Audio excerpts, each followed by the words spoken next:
argument with the school and the direction of the school in that after JC died, in that it's saying that the school is set up to deal with a particular market. We should not be trying to get 25 Oxbridge places every year. Because the academic staff's attitude was, if we want to get Oxford students, or Cambridge students, or Princeton students, or whatever, then we've got to do less sport, less cultural exercises, less expeditions, and do more academic work.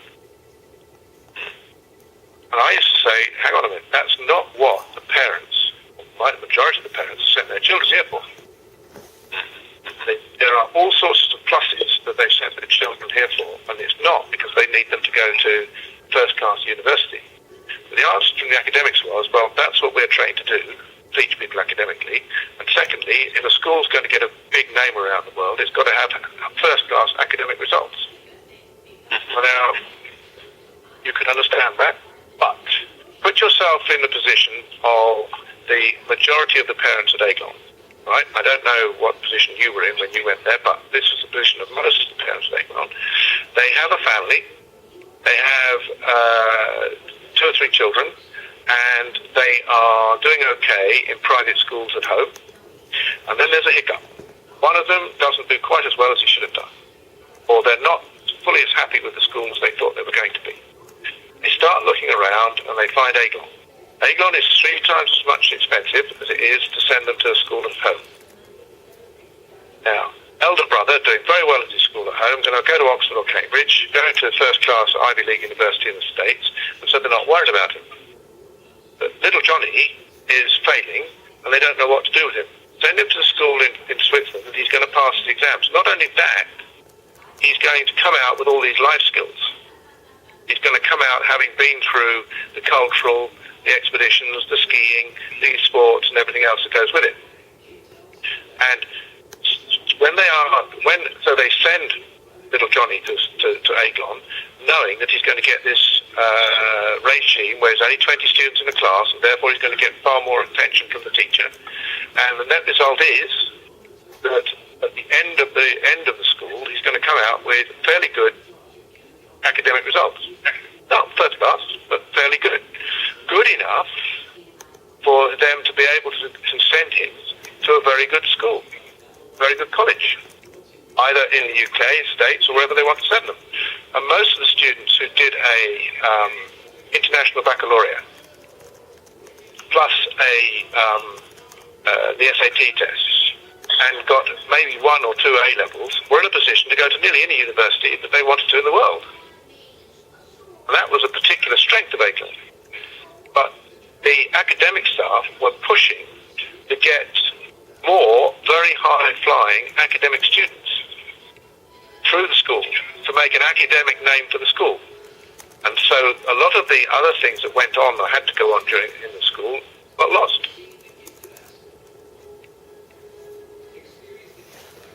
Very interesting.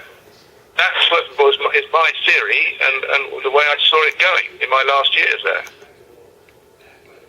There was a lot of pressure from the academic staff to cut down all extracurricular activities. So I think they may have been right.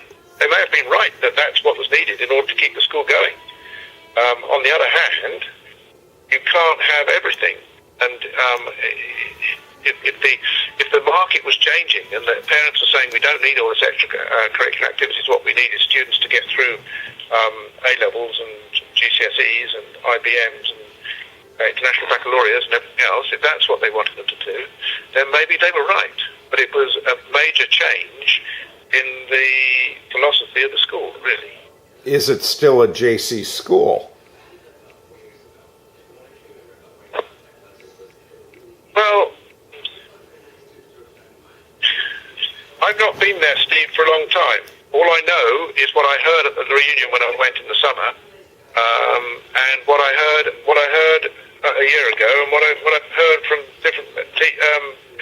I've made an effort since then to contact quite a large number of ex-students, and listening to them who have been back and are on the ball, and some people that were very high-flying students when they were there and have done extremely well in life since they've left. Very balanced and sensible people. You have to believe that there's no smoke without fire. And I've heard some other points that if you were to start a school according to the John Corlette principles, what would be in it? And I think, I don't know if I've talked to you about this one. I heard someone say that wouldn't it be wonderful if the school was in Italy because the costs are so much lower there, which just makes me wonder, hey, why don't we start a new one? You know. I don't know that that's true. I think that most countries in Europe will be a little bit cheaper than Switzerland, but I'm not 100% sure it would be a lot cheaper in any one particular European country. I see. We always used to be saying that if we moved the school to Avion, it would have been far cheaper for parents, but I'm not sure it would. And I think that the location of Aiglon is very, very, or was extremely good. The complaints that I've heard from different students now is that the Milan has become so big and so chic. It's no longer the training ground it used to be. What I'm looking at is for this flame, this JC Society, the JC Society is guarding this flame. We want to say, this is good. These are the things that are in a good school. They include little things like masters eating with students so that you don't form cliques during mealtime. These sort of principles could be applied anywhere, and suddenly you've got a JC school. I think this is true. I think that it could be easily updated to, could easily be updated to modern trends and everything else. The actual systems, policies, and everything else could be updated, and you would still get the same result. What you're talking about are the very special peculiarities about Aiglon. The fact that we maintained eating in houses, kept the houses as a unit together. And that was something I fought tooth and nail to make sure that it happened. Now, that could still take place in a large central dining room. You just have people eating in groups.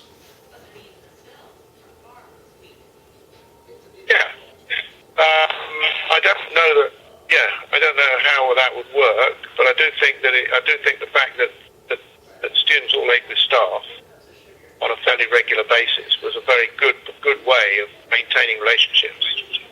And it was a relaxed atmosphere in which, especially Suffolk, was a relaxed atmosphere in which people had a chat, had a laugh, relaxed, and some interesting things came out of the woodwork. It was also a time when people sat next to each other because of a table chart. People sat next to people they wouldn't particularly choose to, and in the end got to know them and realised that in fact they weren't such bad chaps after all. So there were systems like that, which particular to Aiglon, which could easily be replicated. And I think that's the interesting balance and tension that is currently going on in the alumni right now. That there is this loyalty to the school and making sure the school continues, and yet there is also the acknowledgement that John Corlette's ideas could be taken anywhere, and they would sprout very similar results if pursued in a certain way. And we think of, well, at a lower level, Ben Udi's school, where he's transforming a little city or a small town in Honduras because he gets the students as a group to sit together and he talks to them. And, I'm thinking meditations. And he talks to them about things that are not necessarily in the curriculum that he's transmitting.